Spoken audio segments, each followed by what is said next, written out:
प्यारे बच्चों, मैं पवन सैनी। बच्चों, आज मैं आपको कक्षा 12 का लेसन नंबर 1 का सेकंड पार्ट लेकर आया हूं और मेरी वीडियो का आनंद लेंगे। मैंने आज इसमें बहुत ही बढ़िया तरीके से आपको कुछ टॉपिक समझाए हैं जिसका आप मज़ा लेंगे। चलिए, तो देखिए, आज का हमारा टॉपिक है वैद्युत ध्रुव या वैद्युत ध्रुव आघूर्ण। देखिए, इसको दिखाने की अगर बात करते हैं तो हम इसे पी से दिखाते हैं। परिभाषा की बात अगर बच्चों यहाँ पर आती है तो यहाँ दो आवेश लेते हैं, एक माइनस का होता है क्यू और दूसरा प्लस का क्यू होता है। दोनों के बीच की अगर डिस्टेंस की बात करते हैं तो यहाँ दोनों के बीच की डिस्टेंस जो है 2L होती है और एक वस्तु इसके मिडिल में रखते हैं और वस्तु से पहले आवेश माइनस क्यू की लंबाई स्मॉल एल होती है, दूसरे वस्तु ओ से प्लस क्यू की दूरी जो होती है वो प्लस एल होती है स्मॉल में। तो यहाँ तो देखिए, परिभाषा क्या कहती है कि वैद्युत क्षेत्र में किसी एक आवेश का मतलब है चाहे आप माइनस का आवेश लें चाहे प्लस का आवेश लें, तथा दोनों आवेशों के बीच की दूरी। अब यहाँ देखते हैं तो दोनों आवेश यानी माइनस क्यू और प्लस क्यू दोनों के बीच की डिस्टेंस जो है 2L है। तो परिभाषा कहती है कि एक आवेश और दोनों आवेशों के बीच की दूरी, दोनों का गुणनफल वैद्युत ध्रुव कहलाता है। तो देखिए, यहाँ चित्र आपको दिया गया है। तो यहाँ मान लीजिए हमने ये ए और ये बी, ए भी एक वैद्युत ध्रुव है जो दो आवेशों माइनस क्यू और प्लस क्यू से मिलकर बना है। दोनों के बीच की दूरी जो हमने ले ली है वो 2L मीटर, जैसे आपको चित्र में दिखाई भी गई है। तो परिभाषा के आधार पर हमारा वैद्युत ध्रुव आघूर्ण जो होगा, एक आवेश तो आप माइनस का भी ले सकते हैं और प्लस का भी ले सकते हैं। मैंने यहाँ पे प्लस क्यू आवेश लिया है तो प्लस क्यू गुणा दोनों आवेशों के बीच की दूरी। तो दोनों आवेशों के बीच की दूरी आपकी कितनी है? 2L। जब दोनों की मल्टीप्लाई करते हैं तो ये हमारा 2QL P बराबर हो जाता है। मात्रक की बात करते हैं तो देखिए, यहाँ Q को जो नापते हैं हम कूलाम में और L को नापते हैं मीटर में, इसलिए वैद्युत ध्रुव आघूर्ण का जो मात्रक है वो बच्चों कूलाम मीटर हो जाता है। विमा की बात करते हैं तो विमा में देखिए, आवेश की विमा 80 इंटू मीटर की विमा L होती है। इनको जब मल्टीप्लाई करते हैं तो ये ATL यानी वैद्युत ध्रुव आघूर्ण की विमा ATL हो जाती है। चलिए, नेक्स्ट टॉपिक है हमारा कि वैद्युत ध्रुव के कारण उत्पन्न वैद्युत क्षेत्र की तीव्रता किस प्रकार से निकालते हैं। तो बच्चों, यहाँ ध्यान रखना, वैद्युत ध्रुव के कारण जब भी तीव्रता की बात करता है तो यहाँ दो स्टेज लागू होती हैं। पहली स्टेप क्या है कि अक्षीय या अनुप्रस्थ स्थिति, यानी अक्षीय स्थिति या अनुप्रस्थ स्थिति पर तीव्रता क्या होती है। तो उसमें क्या है, सबसे पहले आप जानते हैं कि वैद्युत ध्रुव दो आवेशों माइनस क्यू और प्लस क्यू से मिलकर बना है, तो हम लिख लेंगे।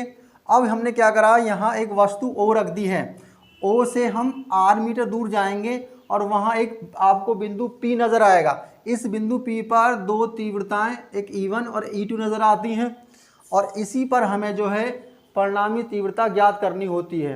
तो देखिए, मैंने लिखा है कि चित्र में वैद्युत ध्रुव दो आवेशों यानी माइनस क्यू और प्लस क्यू से मिलकर बना है जिनके बीच की दूरी 2L मीटर है। तो ये दोनों के बीच की जो दूरी है ये 2L मीटर है। आगे चलते हैं कि वस्तु O, यानी वस्तु O जो है R मीटर दूर जैसे जाते हैं तो बिंदु P है, यहाँ पर दो तीव्रताएं E1 E2 नज़र आती हैं और इसी बिंदु पर हमें परिणामी तीव्रता ज्ञात करनी है।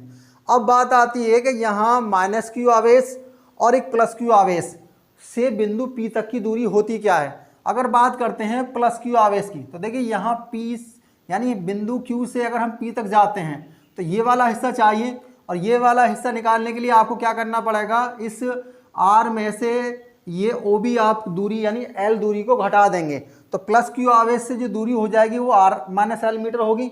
बात करते हैं माइनस क्यू आवेश से बिंदु P तक की दूरी की, तो देखिए आप देखते हैं O तक की दूरी हमारी P तक R है और यहाँ O से A तक दूरी हमारी स्मॉल l है, इसलिए माइनस क्यू से जो दूरी होगी वो R प्लस L हो जाएगी। अब बात करते हैं परिणामी तीव्रता। तो देखिए, यहाँ अक्षीय स्थिति हो या निरक्षीय स्थिति हो, यहाँ परिणामी तीव्रता हमेशा घट के निकलती हैं। और एक बात और ध्यान रखनी बच्चों कि तीव्रता पर आवेश के प्लस माइनस का कोई प्रभाव नहीं पड़ता। तो यहाँ हमारी परिणामी तीव्रता जो होगी E1 प्लस क्यू आवेश के कारण माइनस E2 माइनस का आवेश के कारण। तो तीव्रता का फार्मूला होता है आपका 1/4/SL0 Q/R²। तो पहले प्लस क्यू आवेश लिखा है तो यहाँ Q/R - L का होल वर्ग हो गया। दूसरा माइनस आवेश है तो यहाँ 1/4πε0 q upon r plus l का स्क्वायर। अब देखिए कॉमन पार्ट देखते हैं, तो यहाँ कॉमन देखिए क्यू अपॉन 4πε0 कॉमन है, तो यहाँ आपका बचता है 1/r माइनस एल का वर्ग माइनस 1/r प्लस एल का वर्ग। फिर आपका करते हैं क्रॉस मल्टीप्लाई कर लेते हैं, तो यहाँ आपका आर प्लस एल का होल वर्ग हो गया माइनस आर माइनस एल का होल वर्ग, और लैसे में ये दोनों पार्ट हमने यहाँ उतार दिए। अब क्या है ये बच्चों, आपका a प्लस बी का होल वर्ग बन जाता है, ये a माइनस बी का होल वर्ग बन जाता है। दोनों को खोल लेंगे तो ये हो जाएगा आपका r square plus l square plus 2rl minus bracket use करेंगे, ये r square plus l square minus 2rl। अब देखिए आपको करना क्या है कि बाद वाले पार्ट से जो ब्रैकेट लगा हुआ है उसे हम माइनस के अंदर मल्टीप्लाई कर देंगे। तो अंदर मल्टीप्लाई करते हैं तो ये नेगेटिव आर स्क्वायर हो गया, ये नेगेटिव एल स्क्वायर हो गया, और प्लस के ये 2rl हो गया। अब देखिए इसमें से प्लस आर स्क्वायर और एल स्क्वायर पॉजिटिव हैं और माइनस आर स्क्वायर और माइनस एल स्क्वायर नेगेटिव हैं, दोनों को काट लेते हैं। दोनों को काट लेते हैं तो यहाँ देखते हैं कि 2rl और 2rl, तो ये हमारा 4rl हो जाता है। नीचे वाला पार्ट जो यहाँ एल जो रखा है मैंने 0 वैल्यू रखी है, क्योंकि इसका मान बहुत छोटा है, नगण्य भी मान सकते हैं बच्चों, और इसे कभी कभी हम जो 0 भी रख देते हैं। तो यहाँ नीचे वाले पार्टों में एल की वैल्यू 0 रख दी है। अब देखते हैं कि ये 4rl अपॉन आर स्क्वायर गुणा आर स्क्वायर, एक पावर से हमने एक पावर काट दी है। तो यहाँ आपका ये जो मैं क्या करा है, आपका q को अंदर ले गया हूँ, तो 4 को तोड़ दिया मैंने, 2 गुणा 2ql बटे यहाँ पावर की बात करते हैं तो एक पावर यहाँ पे है, 2 पावर यहाँ पर है, तो पावर आपकी 3 हो जाती हैं। अब क्या करते हैं आपको कि ये 1/4πε0 2ql की बात करते हैं, तो द्विध्रुव जो होता है, जैसे मैंने परिभाषा बताई कि p = 2ql, तो यहाँ 2ql की जगह हम p वैल्यू पुटअप कर देंगे, और अपॉन में आपका r की पावर क्यूब चल रहा है। तो यहाँ देखते हैं इस प्रकार से तीव्रता जो हो जाती है हमारी 1/4πε0 इंटू 2p/r⁻3, जहाँ p आपका द्विध्रुव है और r जो है यहाँ दूरी है। तो बताएंगे बच्चों मेरी वीडियो कैसी लगी।